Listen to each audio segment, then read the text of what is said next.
Bonjour, c'est avec plaisir que nous nous retrouvons une nouvelle fois pour l'émission hebdomadaire Conseil de famille, préparée et organisée par l'UDAF de la Vendée, en partenariat avec TV Vendée. Le but de cette émission est de vous apporter des relais ou des solutions suite à des problématiques que vous pourriez rencontrer. Aujourd'hui, nous recevons Madame Aurore Savin de l'association Esmeralda, située à Pouzauges, créée en 2018 pour épauler les parents d'enfants précoces ou ayant des troubles de l'apprentissage.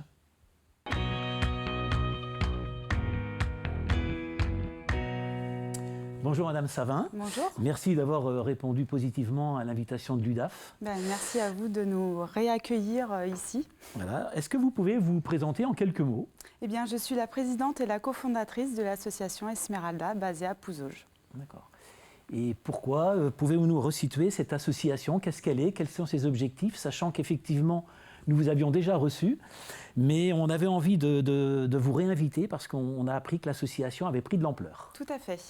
En fait, on vient en aide à des familles qui ont des enfants qui ne rentrent pas dans les cases, notamment à haut potentiel intellectuel ou émotionnel, hypersensibles, avec des troubles 10 ou multi-10 et aussi TDAH. D'accord. Alors, les objectifs de cette association, est-ce qu'ils ont évolué en 2 ans ou alors ils sont restés les mêmes Alors, les objectifs ont pas mal évolué. Le but premier était surtout de venir en aide aux familles en proposant des temps de rencontre et des ateliers parents-enfants ou parents-ados. Donc ça continue toujours. On se met maintenant aussi à faire des conférences en tant que maman experte. On a beaucoup de demandes pour 2022 à ce sujet. Et on a aussi une partie plus établissement scolaire où, voilà, avec la période du Covid, on a dû arrêter tous nos ateliers. À cause de ça, on ne pouvait pas accueillir les familles. Et du coup, on a développé ce côté relationnel avec les établissements scolaires. D'accord. Donc ce qui s'est passé depuis 2 ans, c'est une augmentation des demandes? Tout à fait. La période Covid a mis quand même à mal beaucoup de familles et a révélé certaines choses lorsque c'est les papas et mamans aussi qui faisaient les devoirs. Donc il y a eu un certain mal-être au niveau des enfants et des jeunes et on a de plus en plus de familles qui nous ont contactés et aussi des enseignants et aussi des institutions pour qu'on intervienne de plus en plus pour faire des points d'information, des temps d'information et aussi de la prévention.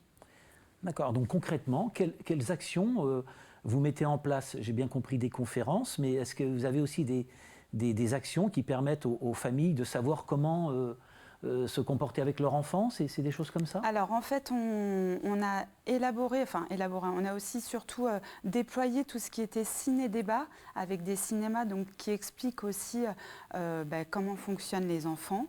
Et on fait aussi des réunions et des rendez-vous personnalisés avec les familles. Donc s'il y a des familles qui ont des questionnements, ils nous appellent ou ils nous envoient un mail.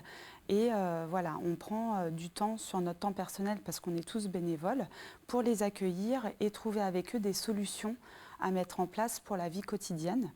Et voilà, avec les ateliers aussi qu'on a repris cette fin d'année 2021 et qu'on va reprendre en 2022, on leur donne des outils concrets à mettre en place et à la maison, mais aussi à l'école. Alors c'est des outils que vous avez préparés avec des professionnels? Tout à fait. Vous pouvez m'en parler un peu plus? Quel type de métiers sont intervenus pour vous aider? Alors on fait intervenir des sophrologues, des art-thérapeutes, des psychopédagogues positifs. On a un petit peu toutes sortes de professionnels dans notre annuaire et en fait on crée des ateliers avec eux. L'année prochaine, par exemple, on va faire un atelier avec une neuropsychologue et ça va permettre aux parents de mieux comprendre le fonctionnement de leurs enfants et aussi toutes ces tempêtes émotionnelles qui peuvent arriver au quotidien. D'accord. Alors, je me mets à la place de beaucoup de familles qui, quelquefois, sont perdues dans cette notion de précocité, de 10. Est-ce que vous pouvez, en quelques mots, expliquer les différences? Je sais que c'est très compliqué, mais... C'est très compliqué, mais bon, pour faire simple, les enfants au potentiel, on va surtout parler d'une pensée en arborescence. Les enfants 10, alors ça dépend des troubles 10 qu'il y a. Il peut y avoir de la dyslexie, de la dysorthographie, de la dyscalculie. Je vous en cite 3, mais il y en existe beaucoup plus. Donc ça, c'est plus sur des troubles des apprentissages. On a aussi tout ce qui est TDAH. Alors le TDAH, c'est le trouble déficitaire de l'attention avec hyperactivité. Donc ça, voilà, c'est un trouble qui est un petit peu plus aussi complexe et qui peut nécessiter parfois des traitements médicaux parce que voilà, c'est un dysfonctionnement en fait du cerveau. C'est une hormone, les hormones sont sécrétées en trop grosse quantité, ce qui fait que voilà, le cerveau ne fonctionne pas très bien. Mais il existe des traitements. Des fois, il n'y a pas besoin de traitement du tout aussi. Et dans tous ces troubles-là, ce qu'il faut bien prendre en compte, c'est aussi l'hypersensibilité, qui est très importante chez ces enfants-là. Donc ça peut être une hypersensibilité à la lumière, au bruit, au goût, aux odeurs ou même des matières en fait au niveau des vêtements, voilà, des étiquettes, les coutures, des chaussettes par exemple que les enfants ne supportent pas. Voilà, c'est toutes ces petites choses qui font que des fois ils peuvent vraiment partir dans des tempêtes émotionnelles énormes. Et les parents, des fois, sont complètement démunis parce qu'ils ne comprennent pas. C'est aussi des enfants qui absorbent énormément les émotions des autres. Donc, par exemple, un enfant haut potentiel peut être hypersensible aussi. En général, c'est lié. Et il peut rentrer dans une pièce et savoir si une personne ne se sent pas bien, par exemple. D'accord. Ce qui va jouer sur son comportement. Alors, vous dites que vous sollicitez forcément des professionnels, parce que pour accompagner... je pense, ces enfants-là, il faut quand même avoir suffisamment de recul. Ces gens-là interviennent encore bénévolement ou alors, par contre, forcément, c'est un métier. C'est un métier. Nous, on leur demande une prestation, en fait. Donc voilà, les ateliers parents-enfants sont payants. Après, voilà, c'est des tarifs qui sont très abordables parce que ce qu'on veut, c'est que toutes les familles puissent venir tester en fait un peu ces pratiques-là. Il y a des familles qui peuvent être bloquées, par exemple sur la sophrologie, se dire non, finalement ça va rien apporter à mon enfant.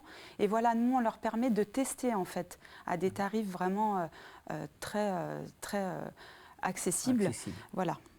Alors on voit bien, vous êtes typiquement le cas d'une association qui s'est lancée très localement il y a 3 ans. Et puis on voit bien qu'on se lance avec quelques bénévoles. Après, ça prend de l'ampleur et qu'à un moment, il se pose la question de ma vie professionnelle, de ma vie personnelle. C'est ça. Donc j'ai bien compris, d'après ce que vous disiez, que vous avez besoin de vous structurer davantage, de changer un peu de braquet, si on voulait. Donc, quelle serait votre demande aujourd'hui? Qu'est-ce que vous voudriez pour votre association? Clairement, on est dépassé par les demandes, que ce soit des familles, mais aussi des enseignants, des centres de formation, mais aussi des institutions.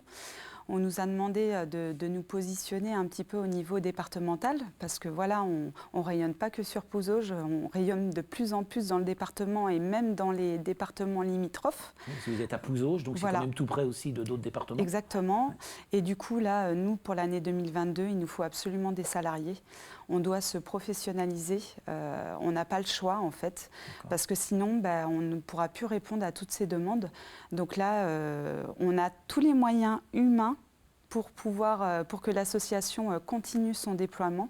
Mais maintenant, c'est les moyens financiers qui nous manquent. Et c'est vraiment notre demande pour 2022. Donc c'est une demande auprès de partenaires publics, mais aussi peut-être de partenaires privés. Comment vous voyez cette chose-là? Pas que. On ne veut pas que des partenaires publics, on veut aussi des partenaires privés. Donc voilà, on est en recherche de mécènes en fait. On avait un projet en fait, c'était de contacter plusieurs grosses entreprises de Vendée. Leur présenter l'association, pourquoi on fait ça. Il y a sûrement des salariés dans leur entreprise qui sont touchés par ces troubles des apprentissages. Et voilà, on voulait leur demander de nous aider en devenant des mécènes et en nous aidant chaque mois. Vu qu'on est d'intérêt général, on peut avoir des dons qui sont défiscalisables pour les entreprises. Donc du coup, c'est donnant-donnant aussi. Et voilà, ça permet aussi aux entreprises de montrer qu'ils soutiennent une cause qui est importante parce que nos enfants d'aujourd'hui sont les travailleurs de demain. Et nous, ce qu'on veut vraiment, c'est plus mettre le doigt sur ce qui ne va pas. On sait qu'un enfant est dyslexique, il y a un diagnostic qui est posé. On sait qu'un enfant est au potentiel intellectuel parce que le diagnostic est posé aussi. Ce qu'on veut, nous, aujourd'hui, c'est promouvoir le potentiel particulier de nos enfants. Vraiment mettre en avant ce qu'ils arrivent à faire.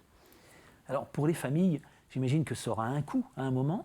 Ou alors, au contraire, votre objectif, c'est que ce ne soit pas un coût pour les familles. Est-ce que c'est quelque chose que vous mettrez en place à l'intérieur des écoles ou en extérieur? Est-ce que vous pouvez m'en dire un peu plus? C'est deux questions en une, mais qui se complètent. On veut rentrer de plus en plus dans les écoles et on arrive à le faire. Pour tout vous dire, hier, j'étais dans une MFR pour faire une présentation et proposer la mallette pédagogique qu'on a créée aussi pour les centres de formation, les collèges, les lycées, etc. Après, pour les familles, il y aura un coût, mais ce qu'on veut, c'est que ça soit vraiment un coût minime pour les familles. C'est déjà des parcours qui sont compliqués. Pour faire les diagnostics, c'est des choses qui ne sont pas remboursées par la sécurité sociale. Et ça, nous, on essaye de se battre de plus en plus. Et d'ailleurs, on a un pied au niveau de la MDPH et aussi au niveau de l'ARS, parce qu'on fait partie de la commission 360 qui a été demandée par Monsieur le Président de la République. On en fait partie, on travaille avec d'autres acteurs locaux, comme l'ADAPI ARIA, l'AREAMS, etc., pour que justement le parcours des enfants, parce qu'on parle aussi d'un parcours dans le handicap, parce que les troubles 10 font partie d'un handicap. Et voilà, on est en train de travailler pour que justement tous ces parcours-là en fait, soient beaucoup plus fluides pour les familles, mais aussi que ça leur coûte moins cher. Au jour d'aujourd'hui, par exemple, pour faire diagnostiquer un enfant au potentiel intellectuel, on parle d'environ 300 € un test. C'est énorme pour des familles. Et au jour d'aujourd'hui, on aimerait que ça soit pris en charge parce que c'est très compliqué. Alors vous êtes une association sur le nord-est de la Vendée, si vous voulez. Il y a d'autres associations qui interviennent aussi dans ce domaine-là. Est-ce que vous avez des partenariats avec eux ou pour l'instant Alors, on s'est déjà croisé en effet avec certaines associations. Et voilà, il y a pourquoi pas des partenariats qui peuvent se mettre en place. Après, c'est vrai qu'on intervient sur des sphères différentes et on a des approches différentes. Mais voilà, tout est possible. On travaille déjà avec ASF 79, par exemple, Autisme sans frontières 79. Alors pourquoi? On peut se dire l'autisme et les troubles des apprentissages, mais voilà, le haut potentiel et l'autisme léger, ça peut être très borderline. Merci beaucoup. Merci à vous. Le temps passe très vite, donc je vous remercie d'avoir apporté quand même un éclairage et on a bien compris votre demande, bien précise, pour que l'association grossisse. Quant à nous, je vous remercie d'avoir suivi cette émission. Nous retrouverons la semaine prochaine pour une nouvelle émission Conseil de famille. En attendant, je vous souhaite de très bonnes fêtes de fin d'année.